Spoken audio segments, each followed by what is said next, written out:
भारत के बहुत सारे अनसंग हीरोज हैं। ये वो हीरो हैं जिनका नाम नहीं लिया जाता और बहुत लोगों को पता भी नहीं है। इनके नाम पे कोई स्कीम लॉन्च नहीं होती, कोई बहुत बड़ा सेलिब्रेशन नहीं होता, जयंती नहीं होती इनकी, ठीक है। स्ट्रीट्स इनके नाम पे नहीं है, जो कि बहुत ही दुखद है। हमको हर एक हीरो को रिस्पेक्ट देनी चाहिए। कोई भी भैया, इन जितनी भी ये महान पर्सनैलिटी है, इन सब ने भारत के लिए अपना योगदान दिया है, अपना खून दिया है। इस भारत मां को इन्होंने अपने खून से सींचा है। आज हम एक ऐसे ही हीरो की बात करेंगे जिनका नाम है ऊधम सिंह, जिनको मतलब ऊधम सिंह तो कहना इनको एप्रोप्रिएट नहीं होगा, शहीद ऊधम सिंह। आज हम इनकी बात करेंगे। जबरदस्त इंसान, जलियांवाला बाग के सबसे बड़े खलनायक, जनरल डायर को घर में घुस के मारा था इन्होंने, लंदन जाके मारा था, 20 साल बाद मारा था, 6 गोलियां दागी थी और बदला लिया था, और उसके बाद इनको फांसी भी हुई थी। आशा करता हूं आप सब बहुत अच्छे लीजिएगा। हम क्या क्या पढ़ने वाले हैं, सबसे पहले तो इनकी अर्ली लाइफ देखेंगे, शुरू का जीवन देखेंगे इनका, ठीक है, कि इन्होंने कैसे जिया। काफी स्ट्रगलिंग जीवन था इनका, नजर डालेंगे।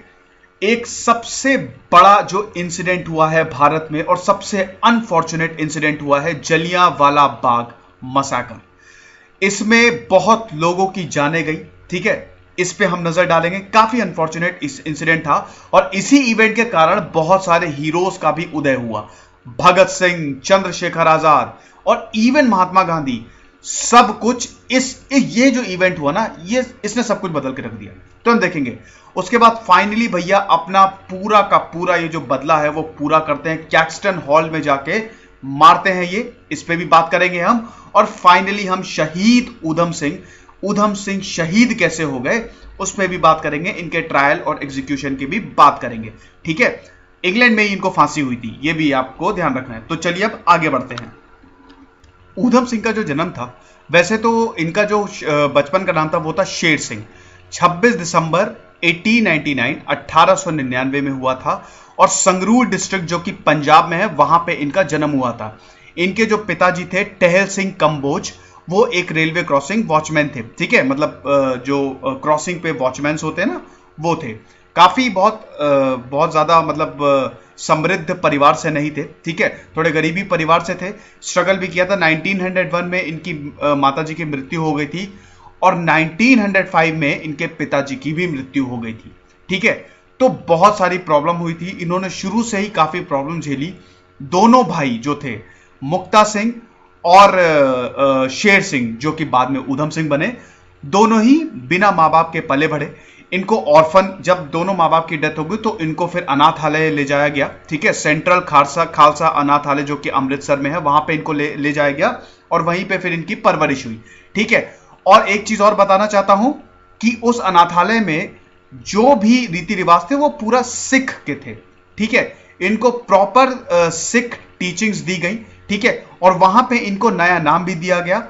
तभी हमारे छोटे से शेर सिंह, जो काफी नटखट भी थे बचपन में, शैतान थे ये थोड़े बहुत, लेकिन बहुत ही फर्म थे, काफी पॉलिटिकली एक्टिव भी थे और पॉलिटिकल व्यू इनका बहुत ही शुरू से ही बनने लगा था। तो जो शेर सिंह थे वो ऊधम सिंह बन गए और जो इनके भाई मुक्ता सिंह थे वो साधु सिंह बन गए। लेकिन देखिए, ऑर्फनेज में जो माहौल था बड़ा अच्छा था, ठीक है, परिवार जैसा माहौल था। बहुत ही ज्यादा टैलेंटेड थे ऊधम सिंह, काफी आर्ट्स एंड क्राफ्ट में ये मतलब बहुत ही आर्टिस्ट टाइप के इंसान थे। इसीलिए भैया ये इंजीनियर भी थे। हाँ, ये इंजीनियर ही भी थे। अमेरिका जब ये गए थे कुछ टाइम के लिए, तो वहां पे इन्होंने फोर्ड कंपनी के लिए भी काम किया था एज अ टूल मेकर, ठीक है। तो आर्टिस्टिक इंसान थे ये। लेकिन 1917 में एक बहुत बड़ी प्रॉब्लम हुई। इनके भाई मुक्ता सिंह जो थे, उनकी भी डेथ हो गई और फाइनली ये बिल्कुल अकेले हो गए, ठीक है। ज्यादा उम्र नहीं थी, 18 साल के ही थे, तो बहुत प्रॉब्लम हुई। लेकिन उस समय बिल्कुल अकेले थे, कोई भी परिवार का इनके साथ नहीं बचा था। इनके मतलब सब लोग छोड़ के जा चुके थे जो भी इनके परिवार के थे, तो बड़ी दिक्कत हुई थी। अब क्या हुआ था कि इन्होंने अपना मैट्रिक एग्जाम पास किया 1918 और 1919, फिर उन्होंने ऑर्फनेज छोड़ दिया, ठीक है। चलिए अब आगे देखते हैं। देखिए, अब जलियांवाला बाग मसाकर क्या था, अब हम थोड़ा हिस्ट्री में चलते हैं, ठीक है।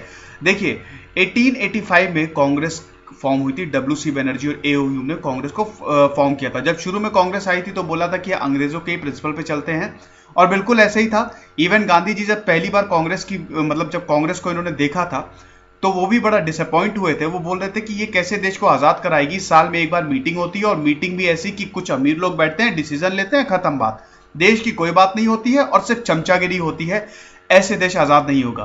देखिए कांग्रेस तब उठी है जब महात्मा गांधी है, जब महात्मा गांधी ने पॉलिटिक्स ज्वाइन की, कांग्रेस ज्वाइन की, उसके बाद जो कांग्रेस का नाम हुआ इंडियन नेशनल कांग्रेस का, वो फिर फैला है। इससे पहले स्प्लिट भी होता है, सूरत सेशन होता है, कौन से ईयर में होता है जरूर बताइएगा, ठीक है। इससे पहले बहुत जबरदस्त स्प्लिट भी हुआ था, कांग्रेस दो पार्ट में बढ़ गई थी, नरम दल, गरम दल, एक्सट्रीमिस्ट और मॉडरेट्स, ठीक है। तो उसमें भी काफी प्रॉब्लम्स हुई थी। अब क्या हुआ था कि मांग उठने लगी थी कि भारत को अपना कानून चाहिए, भारत को सीट्स चाहिए। तो इसी के कारण 1909 में मिंटो मॉर्ले रिफॉर्म आया था। लॉर्ड मिंटो थे भैया, क्योंकि 1905 में जो लॉर्ड कर्जन थे, अच्छा लॉर्ड कर्जन का टेन्योर क्या था बता दूं, चलिए बता देता हूं। 1899 से 1905 तक एक बहुत ही इंटेलिजेंट इंसान थे ये, लेकिन बड़े चालाक थे, पार्टीशन ऑफ बंगाल करके चले गए। उसके बाद फिर आए भैया हमारे आपके लॉर्ड मिंटो। तो ये 1909 में मिंटो मॉर्ले रिफॉर्म्स आया था, इसमें पूरा कानून का खाका था। अब इसके लिए बोला था कि इसको 10-10 साल में हम रिव्यू करेंगे। तो 1919 में ये बन के आया रोलेट एक्ट। लेकिन रोलेट एक्ट में बहुत सारे प्रॉब्लम्स थे, ठीक है, कि ट्रेड यूनियंस को बैन करो, स्ट्राइक्स नहीं हो सकते। लेकिन इसमें सबसे बड़ी प्रॉब्लम ये थी कि जो भी कोई भी इंसान अगर क्या कहते हैं कि टेररिस्ट एक्टिविटी करते हुए पाया गया, उसको अरेस्ट कर लेंगे। टेररिस्ट एक्टिविटी क्या, अगर शक भर भी हुआ ब्रिटिश अथॉरिटी को तो अरेस्ट करके बहुत टॉर्चर करेगी। इसके खिलाफ पूरे देश भर में प्रोटेस्ट हुए और सबसे ज्यादा जो प्रोटेस्ट हुआ वो हुआ पंजाब में, ठीक है। और ये बहुत ही अनफॉर्चुनेट इंसिडेंट था। इसके खिलाफ सत्यपाल, डॉक्टर सत्यपाल और सैफुद्दीन किचलू ये प्रोटेस्ट कर रहे थे, इनको अरेस्ट किया गया। इनके अरेस्ट पे फिर लोगों ने प्रोटेस्ट किया जलियांवाला बाग में, इनको रोकने के लिए, और बहुत ही शांति प्रिय प्रोटेस्ट था। तो आराम से बहुत लोग इकट्ठा हुए जलियांवाला बाग में, वहां पे प्रोटेस्ट जारी था।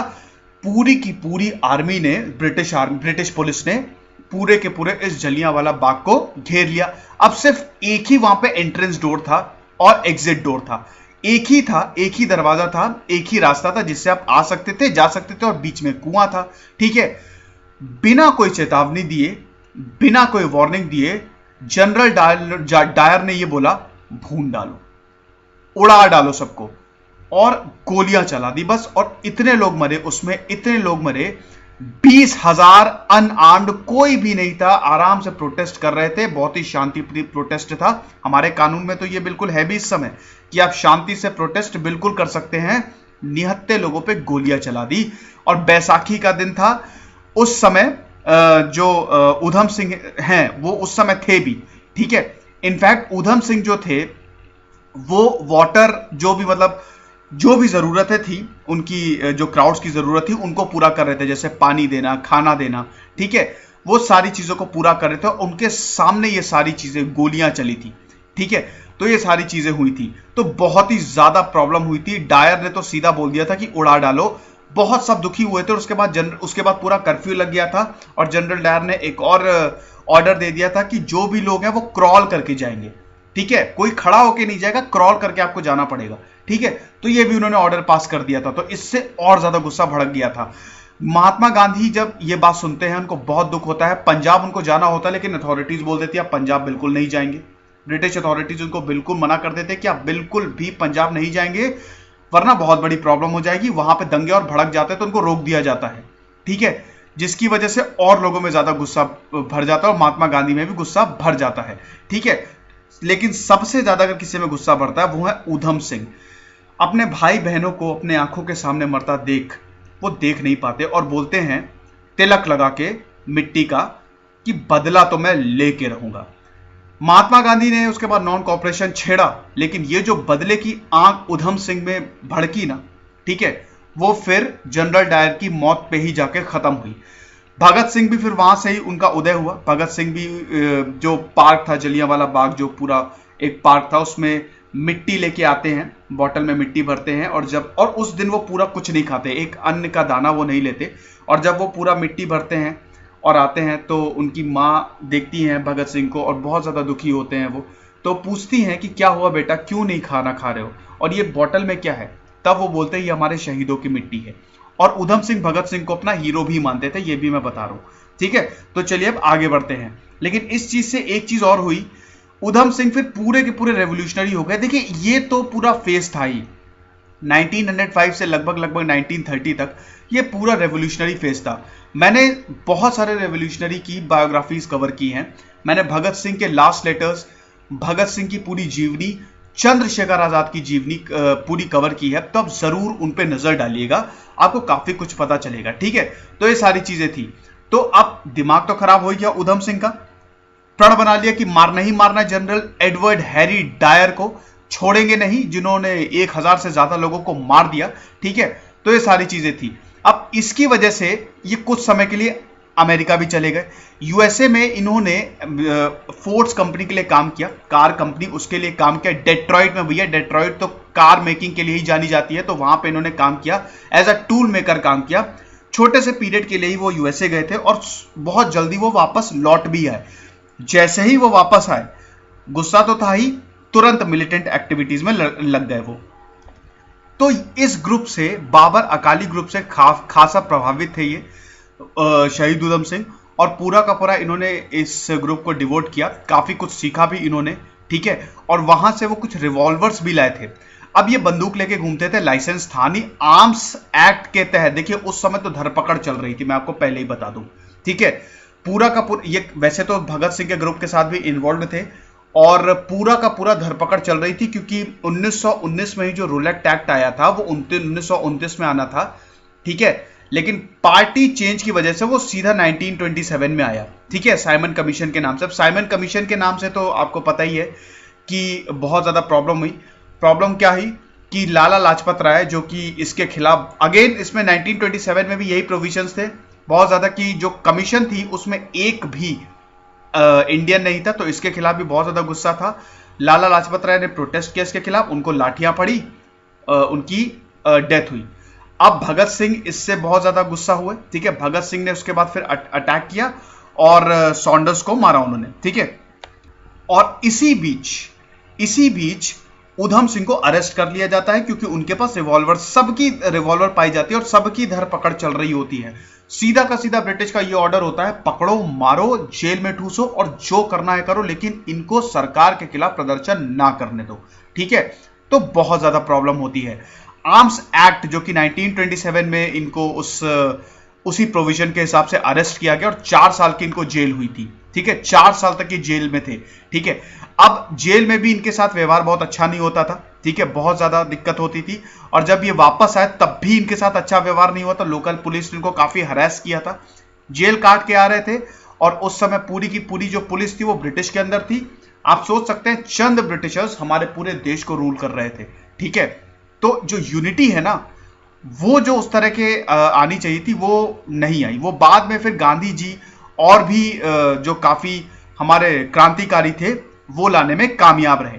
ठीक है, तो इन्होंने फिर एक दुकान भी खोली। ठीक है, और उस पे जो अपना नाम लिखा वो लिखा राम मोहम्मद सिंह आजाद। बहुत ज्यादा बिलीव करते थे यूनिटी में, और इस नाम का मतलब यही था कि सारे रिलीजन्स एक हैं। ठीक है, हर एक रिलीजन एक है, क्योंकि उधम सिंह भी ये मानते थे कि उस समय डिवाइड एंड रूल पूरा अपने चरम पे था। ठीक है, 1905 में ऑलरेडी फूट पड़ गई थी, बेतुका सा कारण दिया गया था कि बंगाल बहुत बड़ा क्षेत्र है, हमको उसको पार्टीशन करना पड़ेगा। ठीक है, तो उसमें उधम सिंह ऑलरेडी वो जान गए थे कि अब मतलब जो पूरा का पूरा ये जो कम्युनल वायलेंस है ये फैलने ना पाए। ठीक है, वो यही चाहते थे। ठीक है, तो इसकी वजह से उन्होंने अपना नाम ऐसा रखा कि ये मैसेज जाए सबको कि भैया सारे रिलीजन एक है, हम सब एक है। ठीक है, तो ये सारी चीजें थी। अब भैया ये लंदन जाते हैं 1935 में, क्योंकि 1931 में मार्च 1931 में भगत सिंह को फांसी हो जाती है। बहुत एक काला दिन होता है, पूरे भारत के लिए बहुत काला दिन होता है। गांधी जी के खिलाफ काफी प्रोटेस्ट होते हैं। बहुत लोग बोलते हैं कि गांधी जी रोक सकते थे। लॉर्ड इरविन जो उस समय वाइसरॉय होते हैं, गांधी इरविन पैक्ट साइन होता है, और काफी लोग ये इल्जाम लगाते हैं कि उनको बहुत ही अच्छे से ये जो पूरा का पूरा मुद्दा है भगत सिंह का ना उठाना चाहिए था, उन्होंने उठाया ही नहीं। ठीक है। तो अब क्या होता है, ऊधम सिंह को जब इनकी मौत का पता चलता है वो तो बिल्कुल टूट जाते हैं और ज्यादा जो गुस्सा होता है ना वो बढ़ जाता है। ठीक है, वो तो बस अब मौका ढूंढ रहे होते हैं। 1935 में जो पूरा का पूरा 1931, 32, 33 डिवोट करते हैं अपने आप को। उस समय वो कश्मीर में होते हैं, भगत सिंह की पोर्ट्रेट को वो कैरी कर रहे होते हैं और गीत गा रहे होते हैं और उनको गुरु भी अपना मानते हैं। ठीक है, भगत सिंह को पूरी तरह से ये गुरु मानते हैं और पूरा का पूरा गीत गाते हुए, राम प्रसाद बिस्मिल के गाने गाते हुए और रेवोल्यूशनरी सॉन्ग गाते हुए आराम से भ्रमण कर रहे होते हैं। लेकिन इतना आसान नहीं होता है क्योंकि उनकी जो होती है सर्च चल रही होती है, ढूंढो और मारो। तो इसी के कारण ऊधम सिंह सोचते हैं कि कुछ करना पड़ेगा। दूसरी बात, जो जलियांवाला बाग के जो अभी भी मुजरिम है वो खुला घूम रहा है, उसको सबक सिखाना है, चलो लंदन। तो वो इंडिया छोड़ के फिर लंदन जाते हैं। ठीक है, और वहां पे जो वीजा होता है ना पूरा का पूरा, वो अलग ही होता है। ठीक है, आपको मैं एक बात बताता हूं, ऊधम सिंह को काम ढूंढने में बड़ी दिक्कत होती है। ठीक है, देखिए लंदन तो वो एक ही वजह से जाते हैं ताकि जलियांवाला बाग जो मसाकर हुआ है उसका बदला ले सके। ठीक है, लेकिन भैया लंदन में भी उनको काफी टाइम गुजारना था, पता तो था नहीं ना कि कब वो मौका आएगा कि वो जनरल डायर की गर्दन पकड़ेंगे। ठीक है, तो उसके लिए तो उनको वेट करना था, उसके लिए काम चाहिए था। ठीक है, तो काम उनको इतनी आसानी से मिलता नहीं। कहीं कहीं जगह वो एज अ टूर मेकर भी काम करते हैं, कभी क्राउड्स में एक्स्ट्रा काम करते हैं। जो सीन्स होते हैं थिएटर्स में, जो लंदन स्टूडियोज में आप देखते होंगे कि प्ले होता है, उसके पीछे एक्स्ट्राज होते हैं। ठीक है, तो वो उसमें भी काम करते हैं। ठीक है, तो एम्प्लॉयमेंट इतना आसान नहीं होता है। कभी कभी कारपेंटर के तौर पे काम करते हैं। ठीक है, और कभी कभी तो ऐसा होता है कि उनको रहने की भी जगह नहीं होती है। ठीक है, तो बहुत ही ज्यादा दिक्कत होती है उनको, लेकिन उनका जो निश्चय है ना वो एक ही होता है कि खत्म करना है तो करना ही है। ठीक है, अब सीधा हम शूटिंग पे आते हैं भैया। 13 मार्च 1940 जो जनरल डायर है उनको, उनका एक लेक्चर होता है, एक स्पीच सेरेमनी होती है उस हॉल में। तो उस कैक्सटन हॉल में जनरल डायर एक सीट बुक करते हैं, रिवॉल्वर एक वो पुलिस से लेते हैं। ठीक है, और बुक में छुपाते हैं। बुक जो होती है उसमें आराम से बहुत ही टैक्टिकली छुपा के उसको जाते हैं। इंग्लिश मैन की तरह बिल्कुल वो ड्रेस होते हैं ताकि कोई भी उन पे उंगली ना उठा सके। देखिए जो ऊधम सिंह की इंग्लिश जो होती है, अंग्रेजी बहुत अच्छी नहीं होती, बहुत टूटी फूटी बोलते हैं, तो ट्रायल्स में भी काफी दिक्कत हुई थी। ठीक है, लेकिन जो बोलेंगे वो मैं लास्ट में आपको बताऊंगा कि उन्होंने क्या बोला था ट्रायल के लिए, मजा आ जाएगी आपको। ठीक है, तो जो जनरल डायर है वहां पे उनकी स्पीच शेड्यूल्ड होती है, इनके पास रिवॉल्वर होती है ऊधम सिंह के बाद, आराम से बैठते हैं ये। और क्या होता है, जब उनकी स्पीच खत्म होने वाली होती है वैसे ही अपनी रिवॉल्वर निकालते हैं और 6 राउंड्स धड़ाधड़ फायर करते हैं, 6 शॉट्स फायर करते हैं। अफरा तफरी मच जाती है। आप सोचिए क्या नजारा रहा होगा। ठीक है, हजारों लोगों की, वैसे तो इनको बड़ी आसान मौत मिली थी जनरल डायर को, हजारों लोगों की मौत का जिम्मेदार इंसान, उसको तो बहुत ही खतरनाक, बहुत ही खराब मौत मिलनी चाहिए थी मेरे हिसाब से, मेरा पर्सनल ओपिनियन है। ठीक है, निहत्थे लोगों पे जो वार कर दे उसकी क्या बोलना। 75 साल में उनकी डेथ हुई थी जनरल डायर की, है ना, तो ये चीज भी थी। लेकिन फाइनली बदला तो लिया ऊधम सिंह ने। ठीक है, उन काफी लोगों की आत्माओं को शांति पहुंची होगी। 2 जो गोलियां थी वो जनरल डायर के सीधा हार्ट में लगती हैं, सीधा दिल में लगती हैं और आर पार हो जाती हैं, पूरी की पूरी छेद करते हुए वो निकल जाती हैं। ठीक है, राइट लंग पे भी उनको एक गोली लगती है जिसकी वजह से इमीडिएट उनकी मौत हो जाती है, उनकी डेथ हो जाती है। ठीक है, और sir Louis Dane, Lawrence Dundas, इन सबको भी मतलब काफी इंजुरीज आती हैं। हालांकि इनको वैसे तो बहुत लोग बोलते हैं कि जो ऊधम सिंह थे वो इनको भी मारना चाह रहे थे। ठीक है, क्योंकि जो ब्रिटिश का पूरा साम्राज्य था वो उनको पसंद ही नहीं था। लेकिन कुछ लोग बोलते हैं इनको मारना नहीं, सिर्फ मैसेज पहुंचाना चाह रहे थे कि आप देख लीजिए हम क्या कर सकते हैं। ठीक है, तो अलग अलग व्यूज है, वो तो कोई प्रॉपर एक क्या कहते हैं कि एक ऑथेंटिकेटेड व्यू अभी तक तो नहीं मिला है। ठीक है, तो ये सारी चीजें थी। तो ऊधम सिंह को तुरंत ही अरेस्ट किया जाता है और उसके बाद उन पे शुरू होता है ट्रायल। अब फाइनली उनके ऊपर ट्रायल शुरू होता है 1 अप्रैल 1940 में। ये ट्रायल जो होता है वो शुरू होता है। ऊधम सिंह को पता होता है कि अब फांसी ही है और वो बच नहीं सकते हैं और मौत से ये बिल्कुल डरते भी नहीं है। तो फाइनली ये ब्रिक्सटन प्रिजन जो होती है वहां पे इनको रखा जाता है और इनका ट्रायल जो शुरू होता है बहुत ही तुरंत ही इनको मतलब तुरंत इनकी जो पूरा का पूरा प्रोसीजर उसको खत्म भी किया जाता है। प्रिजन में ये 42 डे की हंगर स्ट्राइक भी करते हैं और फाइनली इनको फोर्सेबली तोड़ा जाता है। फोर्सेबली मतलब होता है कि जबरदस्ती नाक की नली में क्या कहते हैं कि पूरा का पूरा जो पाइप है, जो पाइप मतलब जिससे मिल्क दूध फ्लो हो रहा होता है वो घुसा दो, मुंह में घुसा दो, मारो पीटो, किसी तरह से भी हंगर स्ट्राइक तोड़ो। ये बहुत ही आम बात थी उस समय, ठीक है। भगत सिंह के साथ तो काफी हुआ था भैया, सबसे लंबी जेल की स्ट्राइक उन्होंने की थी, ठीक है। तो फाइनली 4 जून 1940 में उनका ट्रायल जो होता है वो कमेंस होता है सेंट्रल क्रिमिनल कोर्ट में, और 31 जुलाई 1940 को उनकी फांसी दी जाती है। तो 1 अप्रैल को शुरू हुआ, ठीक है, उन पे चार्जेस लगे और 31 जुलाई 1940 में उनकी फाइनली उनको फांसी दी जाती है। अब ये 31 जुलाई जो है उनका शहीद दिवस है, वे कितनों को पता था? हार्डली किसी को पता होगा, क्योंकि हम कभी भी अपने अनसंग हीरोज पे ध्यान नहीं देते, जो कि बहुत ही गलत है। हमको हर किसी की जयंती वैसे ही मनानी चाहिए जैसे हम सबकी मनाते हैं, और इनका बहुत अतुलनीय योगदान है, ठीक है। ऐसे ही नहीं है सिर्फ ये, ठीक है, बहुत बड़ा इनका भी योगदान है, हर अनसंग हीरो का योगदान है, चाहे वो भगत सिंह हो, चाहे वो चंद्रशेखर आजाद हो, चाहे वो सूर्य सेन क्यों ना हो, सबने अतुलनीय योगदान दिया है, ठीक है। तो ये सारी चीजें थी। अब इन्होंने एक स्पीच भी दी थी, ठीक है, जब इनको सेंटेंस किया जा रहा था तो इन्होंने जज के सामने एक स्पीच दी थी, उसको पब्लिक किया गया था, ठीक है, प्रेस में रिलीज किया गया था। वो स्पीच देखिए क्या थी, ये इंग्लिश में लिखी है, मैं आपका इसका हिंदी में अनुवाद करता हूं। मैंने ये किया क्योंकि वो इसको डिजर्व करता था। कौन? वो कौन? General Dyer. डायर इसको डिजर्व करता था, असली खलनायक था वो, और मेरे लोगों के स्पिरिट को क्रश करना चाह रहा था, उसको दबाना चाह रहा था। मैंने उसको दबा दिया। 21 साल से मैंने इस दिन का इंतजार किया, मैं बदले की आग में जला और फाइनली मैंने बदला लिया, और आज मेरी खुशी का दिन है। सबसे ज्यादा खुश हूं मैं आज। मैं मौत से नहीं डरता, अपने देश के लिए मर रहा हूं, अपने देश के लिए जान कुर्बान कर रहा हूं। मैंने लोगों को मरते हुए देखा, लोगों की जान को जाते हुए देखा, लोगों को भूखा मरते हुए देखा। आप गोरों के रूल में, आप गोरों के साम्राज्य में मैंने ये सारी चीजें देखी, और इसके खिलाफ मैंने प्रोटेस्ट भी किया। अब ये मेरी ड्यूटी है कि अपनी भारत मां को वही दे सकूं जो वो चाहती है। सबसे बड़ा ऑनर है ये मेरे लिए, मेरी भारत मां के लिए, मेरी जन्मभूमि के लिए, और मौत से बड़ा कुछ नहीं हो सकता। भारत माता की जय, और ऊधम सिंह की भी जय, जिन्होंने जबरदस्त बिना डरे निडर होकर यह काम किया, ठीक है। तो आशा करता हूं ये लेक्चर आपको पसंद आया होगा। जरूर इसको शेयर करिएगा ताकि हर किसी को हमारे रियल हीरो की एक्चुअल स्टोरी पता चले, और जरूर शेयर कीजिएगा। मैं बस आपसे इतना ही बोलना चाहूंगा। मैं बहुत जल्द हाजिर होऊंगा अपने नए लेक्चर के साथ। तब तक खुश रहिए, पढ़ते रहिए। तेजस सिद्धांत Agnihotri signing off, and share जरूर कर दीजिएगा। Thank you so much.